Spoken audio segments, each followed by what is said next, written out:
Hello, everybody. Josh Neighbors here for the Locked On Big 12 podcast. Today, it is Sunday, December 16th, 2022. And on the show today, we're going to take a look back at this weekend's Big 12 basketball games, 5 of them, some big results to get to. But first, quick word here from our sponsors. Today's show is brought to you all by our friends from Sonos. Go to Sonos today. Right now, you guys can go check out their website.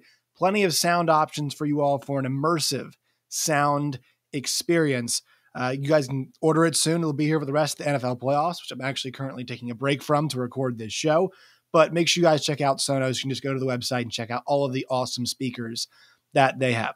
All right, let's get to the show.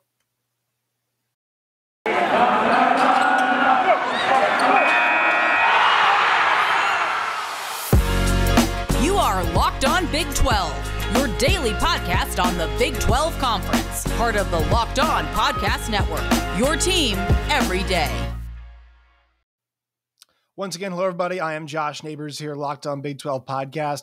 Make sure you guys subscribe to the channel. Really trying to grow this channel right now. We just hit over 500. Now we're at 540 in like 2 days. So that's awesome. Hope this thing keeps growing.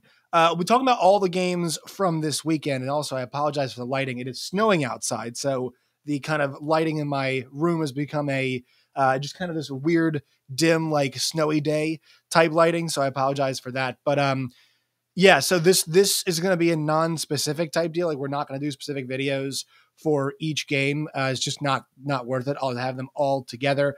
I will timestamp the videos. So if you guys want to know about a certain game, my thoughts on a certain matchup, you guys can go to the timestamps. I'll make sure I put them in there for when approximately I talk about each one of these games. But let's get to them. We got 5 of them. It was a great weekend of Big 12 hoops. And the biggest result came to us the last game. It was Oklahoma State 61, Baylor 54.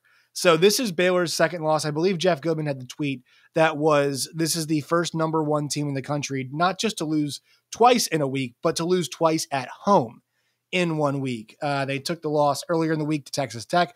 They take the loss here to Oklahoma State. I want to start with Oklahoma State first. And the story here is going to be Baylor and what's up with Baylor. But the story here to me is Oklahoma State. This was a win that the program needed. It felt like Oklahoma State, just with the cloud of the NCAA tournament not being an opportunity for them, was kind of hanging over this team. And I already think, as it was, this was a team that was going to be fighting for that kind of tournament opportunity. Yeah, it's a good team. They got some decent players on the team, but in this conference, it makes it just so much more difficult to win because of how good the quality is from top to bottom. So you've kind of factor that in here with the NCAA tournament ban and just kind of puts this cloud over for them. And also they lost Cade Cunningham as well. That makes things a bit more difficult, but their defense was sensational. This is not a team that's like a top 100 defensive team, and it has not been so far this season, according to NCAA.com, in terms of scoring defense. But this was an awesome defensive effort, I felt like, from Oklahoma State, from top to bottom.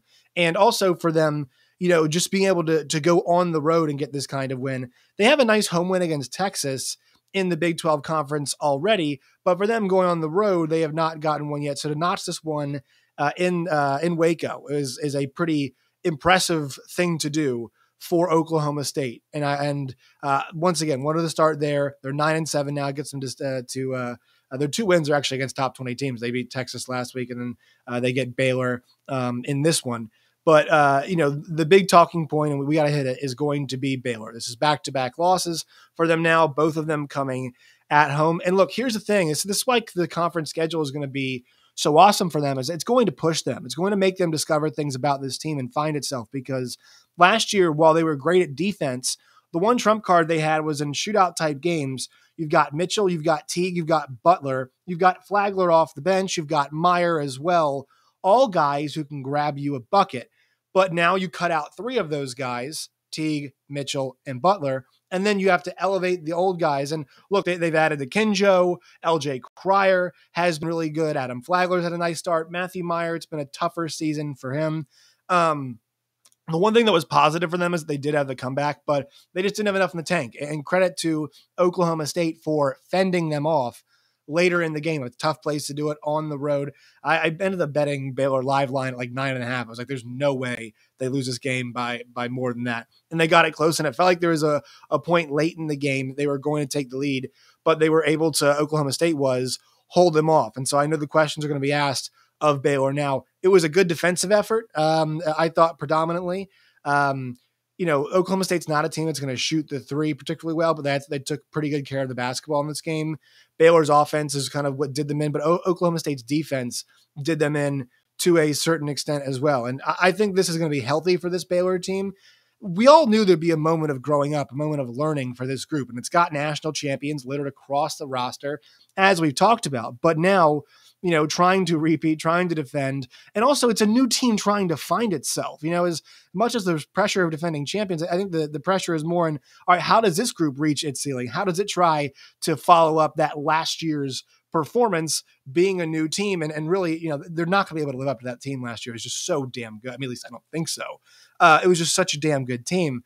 But to me, that's the challenge that they're going to face here night in and night out is trying to find that in a conference where there really aren't any forgiving games. And the thing is, it's not all the teams are very unforgiving, right? There are flaws in a bunch of these teams, but all on a certain night, they could all catch each other. That's the thing about it, is like a group can coalesce together for one evening to beat anybody else in the league, top to bottom. We've seen that so far. And I want to mention players for them. Cisse for Oklahoma State.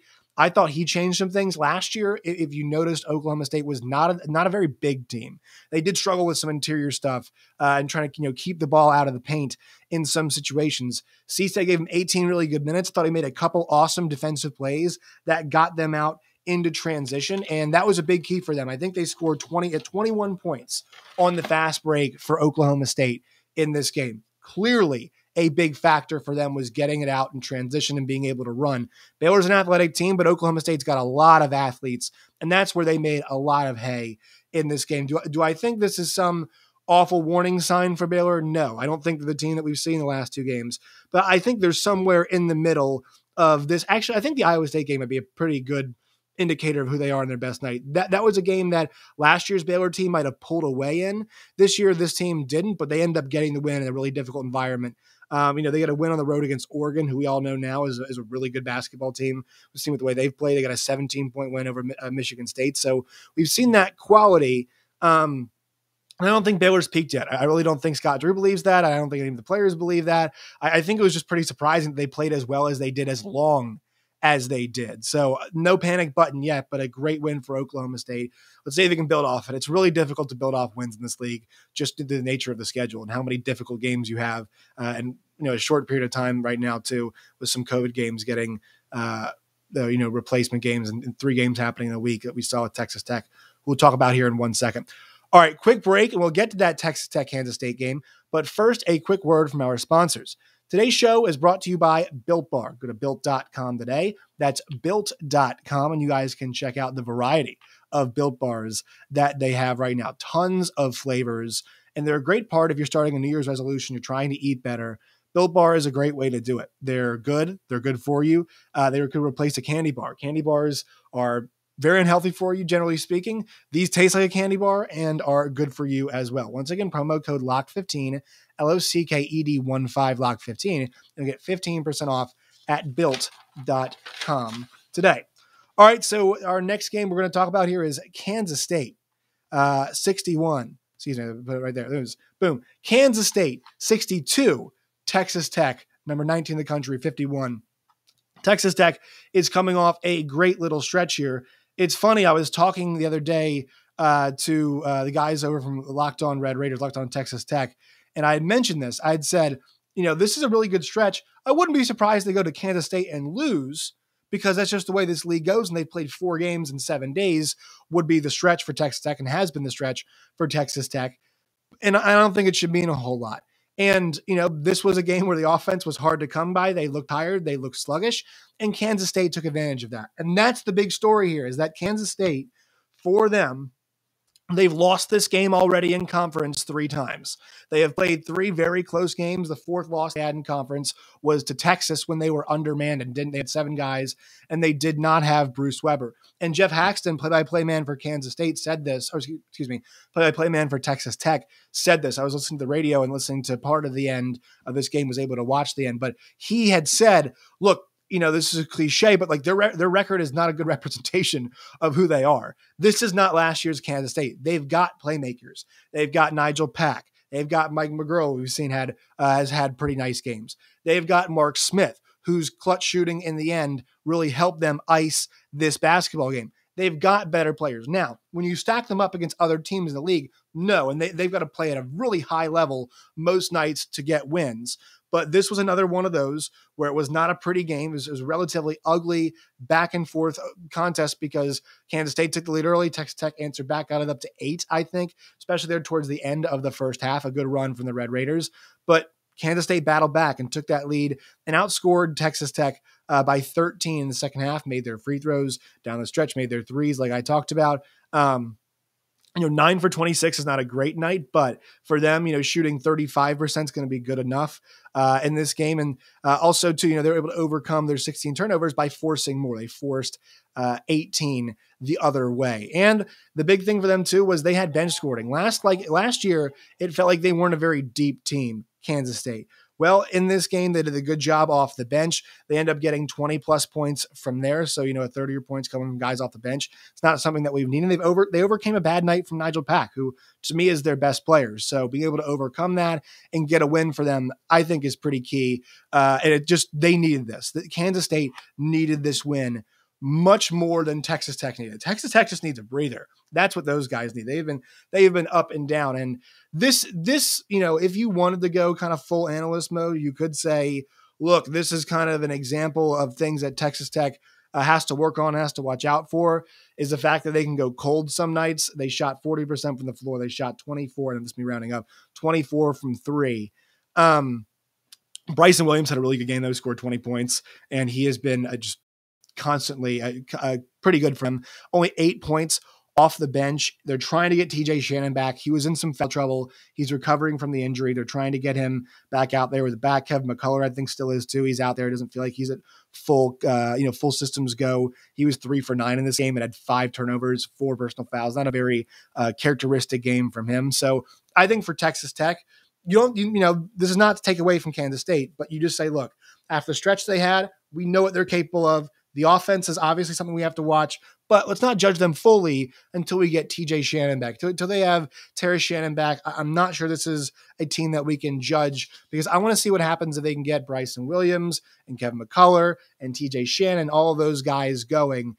And if they can have those nights where they can win games where it's a bit of a shootout, because that's what you're going to have to do ultimately in a tournament setting. Not all the games are going to have the same low-scoring complexion. Eventually, you have to score some points, and I'm curious to see if they can in kind of those neutral floor settings.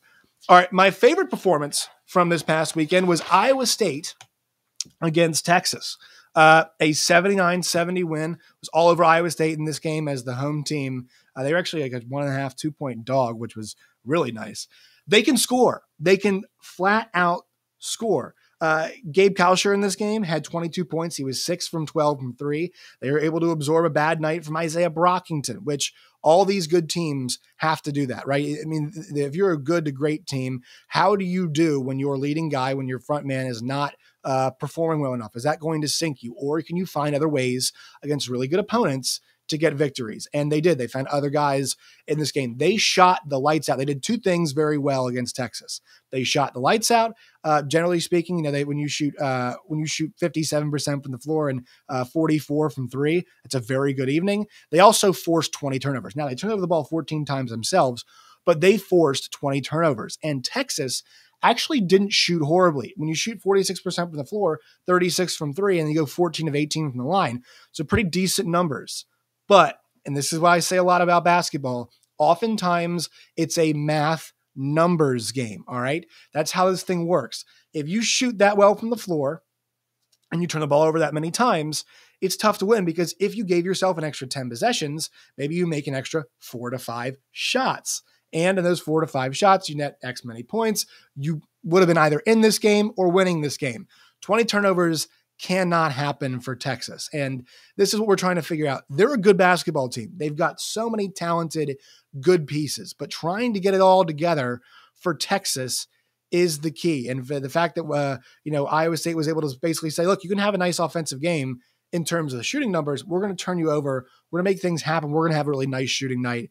This could have been worse than it actually was, it being 9 points in the end for Texas. But think about them. Their 2 road games, the last 2 that they've had, have ended in both of them being defeats. Now, they did beat Kansas State on the road, but as I mentioned, that was a shorthanded Kansas State team without their coach and really only 7 healthy guys due to COVID. So, another road result they had this year was the fact that they lost 64-60 when they went to New Jersey and played Seton Hall. So this is one of those teams that's hard to figure out. The road to home situation for him is going to be a different team because they thumped Oklahoma the other night. That was not the case. That was not the case for this game against Iowa State. I'm old school, by the way, people. I have the written down notes for them. But yeah, Iowa State, like back to them, there's no questions anymore about whether this team is good or not. They're a legitimately good basketball team. You might have some questions about their upper bound ceiling, but they've got wins against Xavier and Memphis. Both of them are ranked, both neutral courts. They got a win on the road against Creighton. They beat Iowa. They beat them pretty badly. They got the win against Texas Tech, 51-47. They got a win against another top 25 opponent in Texas. They played Kansas, down to the wire. And there's the call, obviously, in that game, but it could shape things differently. And then Oklahoma did get them pretty good, but still, they're the only loss they've had in the season that's been like semi-convincing was that Oklahoma game. And we know Oklahoma can be a pretty decent team at home. So they've had a really rough schedule so far. They played number 1, number 25 in Big 12, number 1, number 25 at Oklahoma, at number 9, Kansas, and then home for Texas. Does not get easier for them. They go to Texas Tech, and then a little bit of a respite for them because they get Oklahoma State, but they have to go on the road. So still challenging, but one of the worst teams in the conference. They then get Missouri as well. So they got TCU at home, at Oklahoma State. They get Missouri, who is not very good, before things pick back up for them with Kansas at Texas at West Virginia. So there's really few small breaks, but they're going to get a slight, bit of a break here just in terms of the roughness of the scheduling, but they've proven themselves. I think they're a good team. The big question is, can you sustain this? Because we know what a really good version of Iowa State looks like right now. We've seen it now on multiple occasions. Can you sustain it? Can you make sure you don't go on one of those 3-game, 4-game losing streaks where things look rough? And can you make sure that you kind of, if you do, are you rounding into form late in the season? Kind of maintain where you are. You can lose one, win one, lose one, win one. In the Big 12 conference, that's okay. As long as that form, there's some maintenance there and you can have a couple off nights, but we don't want to see sustained off nights. That's when you begin to question the quality of a team and what they look like. That's why it's hard to figure out who is who, but another strong win in a game they were underdogs in, albeit at home, just kind of continuing to build that resume. And TJ Otzelberger, to me, so far, I think Fran Fraschilla said it on Twitter, so far he is your Big 12 Coach of the Year. All right, 2 more games to get to here in the Big 12. Next, we've got number 9 Kansas, 85, West Virginia, 59. West Virginia is a pretty decent basketball team, but I'll tell you this. No Remy Martin. This was a horrifying sign for other teams. If Kansas plays like this was last year's group who had many flaws across the board, scoring being one of them. This was the best version of all of these guys. They were clicking on all cylinders. This was a group of guys who were defending hard, who were passing the basketball around. There were a bunch of beautiful assists in this game from a variety of guys. Jalen Wilson, DeJuan Harris, Ochai Agbaji was open a bunch and guys were finding him. He was making plays as well. You get Jalen Wilson going for 23, 8, and 5. You get David McCormick, 19 and 15. You get Ochai, 20 points, 7 boards. This was a group that was just so strong.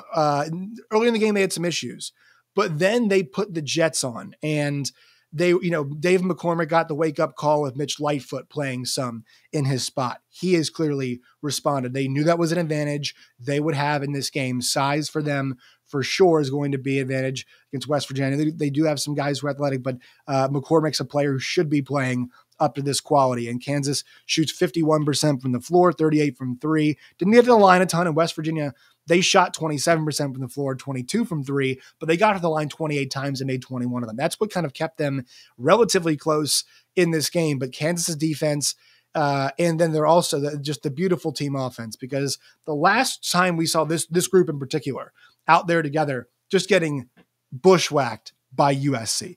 absolutely hammered by USC in that last time that we saw this group really, together in a huge spot. I know they played one game or a couple games without Remy too, but like the last time this group was kind of coalesced together in a moment, that's kind of the lasting image people have. This is the new image, right? How they can fit Remy in and get that thing humming at full 110% capacity and efficiency, we'll see. But this was the old group saying, look, we can be one of the best teams in the country. I'd said this a little while ago. If KU, to me, figures it out with the amount of talent they have on that roster, that's the best team in the conference and maybe the best team in the country if they can get all of those things coalesced and together. For West Virginia, it's just not the group that can score in the way last year's West Virginia group could score, right? You had Deuce McBride. Also, you have to forget, you can't forget Derek Culver was out there last year, and Taz Sherman and Sean McNeil are a good 1-2 punch. But these guys aren't scoring in the way that they could score last year. A lot of their wins are coming when they're in the low 70s. They're in the low 70s a lot of times when they're winning these basketball games. They're playing good defense. And this one, it was tough for them to play defensively. They were just getting run up and down. This Kansas team can really go in transition. And usually we've seen West Virginia look pretty good in transition, but this is not that group. They're still a good team. They can beat a lot of good teams. They've been good at home so far, but this is not a group that's built to go shot for shot in the way that we saw Deuce McBride and kind of Mac McClung go shot for shot last season. All right, one more quick break here. Today's show is brought to you by betonline.ag. You go to betonline.ag today. When you guys do, use the promo code LOCKEDON, LOCKEDON, Locked On. You'll receive a 50% deposit bonus. So you deposit $100, you get an extra 50 to play with. College hoops, pro hoops, NFL playoffs, all of that stuff you can bet on right now at betonline.ag today. BetOnline, it's where the game starts. TCU 59, Oklahoma 58. This was ugly. The Cardiac Frogs do it again, though. They get a late 3 in overtime. I will say their execution was pretty poor. They missed free throws in overtime, Mike Miles did, and also the inbounds defense. It was a good play by Porter Mosier, but Jalen Hill got way too open underneath the basket. Was able to lay that ball in. This was another one of those games that was back and forth. OU had the lead for most of the game. TCU got it back late. OU does a good job of forcing the overtime. Offense was at a premium. It's not one of those games where you want to make too much out of it. These are both middle tier teams, the Big 12, that can kind of push and be towards the top in certain situations when they have to. But TCU right now at 12-2, they got good Power 5 wins. They got one at Georgetown, and they're not great, but they went on the road and pulled away late. They beat A&M this season as well. This win against OU helps them build that profile some more. They've got to keep building good wins because they don't have a ton that came in non-conference. They do have some that to me prove they're a decent basketball team. But when it comes to proving more of a resume I'm talking about, they're going to come up short in some of the voters' eyes. They're not ranked right now, and there's a reason for that. But back-to-back wins at Kansas State and against OU. They've got Oklahoma State coming up next there on the road. So that's going to be a difficult challenge for them.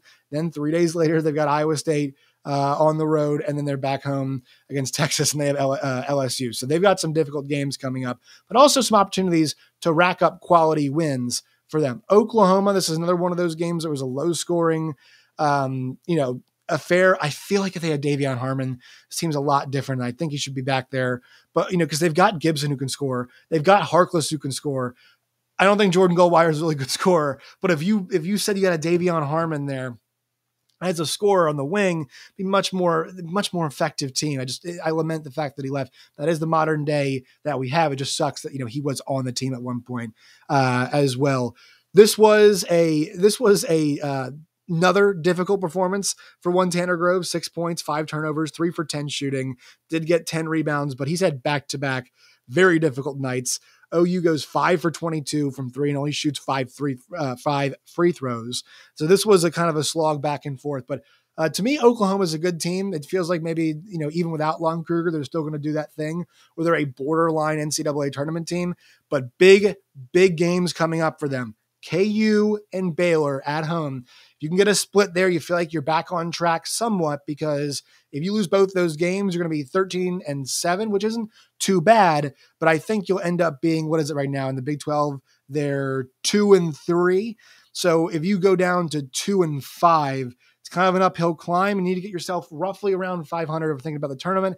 Also, these are great opportunities to pick up big wins, but this was kind of an ugly back and forth game that, was not too pretty on the eyes, but sometimes that is how TCU wants to play them. So great effort from the Horned Frogs. I'm sure our guy, Steven Simcox, will have more. I'm sure John Williams will have more on that one. The Locked On Texas Tech guys will have more on Texas Tech's loss and kind of their quality of play lately. It's just been pretty good in my opinion. And Linda Godfrey as well. She's going to have more on Oklahoma State's win over Baylor on Locked On Pokes. So make sure you guys check out those specific ones as well. All right, we'll be back. Some more football talk coming this week with transfer stuff still heating up right now. We'll have more news there. Make sure you follow me on Twitter at @JoshNeighbors_. It's right there. Follow the show at LO Big 12 and make sure you guys subscribe, tell your friends, leave thumbs up, and keep those comments coming as well on YouTube. So next time, my friends, as always, stay safe.